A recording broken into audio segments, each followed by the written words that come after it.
आखाती देशांमध्ये निर्माण झालेल्या तणावपूर्ण परिस्थितीच्या पार्श्वभूमीवर सांगली जिल्ह्यात एलपीजी गॅस टंचाईचे चित्र दिसून येत आहे. एलपीजीवर चालणाऱ्या रिक्षा चालकांना गॅस भरण्यासाठी तासनतांगेत थांबावे लागत असून काही ठिकाणी तब्बल 2 किलोमीटरपर्यंत रिक्षांच्या लांबच लांब रांगा लागल्या आहेत. सांगली आणि मिरज परिसरात एकूण 3 एलपीजी गॅस पंप असताना त्यापैकी केवळ एकच पंप सुरू असल्याचे समोर आले आहे. तो देखील ठराविक वेळेसाठीच सुरू राहत असल्याने रिक्षा चालकांचे मोठे हाल होत आहेत.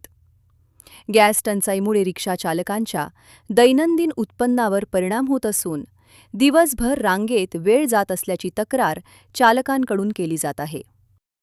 माझं नाव जलालुद्दीन अमीरुद्दीन अगलानी, एक रिक्षा चालक आहे. 1978 पासून आज तगाईत मी रिक्षा चालवत आहे आणि या ठिकाणी आजची परिस्थिती बघितलं तर आता रिक्षा व्यवसाय भयंकर अडचणीमध्ये आहे आणि रिक्षावाल्यांना पोटावर महामारीचा पोटावर मारण्यासारखं झालेलं आहे आणि सांगली जिल्ह्यामध्ये अनेक पंप असूनसुद्धा ते पंप बंद आहेत की महेंद्र गो गॅस ऑटो LPG हा एकच पंप चालू आहे. तर त्यांचं जेवढं सहकार्य करतील तेवढं कमी आहे. परंतु ह्या सरकारनं की रिक्षावाल्यावर की अन्याय केलेला आहे आणि रिक्षावाल्यावर अन्याय करून की रिक्षावाल्यावरचं LPG गॅस हे नसल्यामुळं की उपासमारीची वेळ आलेली आहे. किती रांगा लागल्यात आणि आज ह्या ठिकाणी बघितलं तर महेंद्र गो गॅस ऑटो LPG पंपमध्ये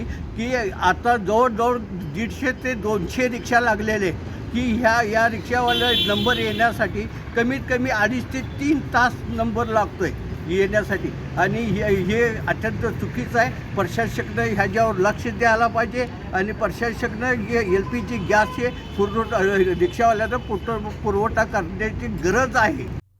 प्रशासनाने तातडीने सर्व LPG गॅस पंप सुरू करून 24 तास सेवा उपलब्ध करून द्यावी अशी मागणी रिक्षा चालकांकडून होत आहे.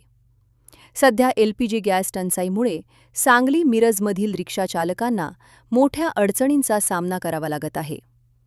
प्रशासनाने तातडीने उपाययोजना करून सर्व गॅस पंप सुरू केले तर रिक्षा चालकांना दिलासा मिळू शकतो.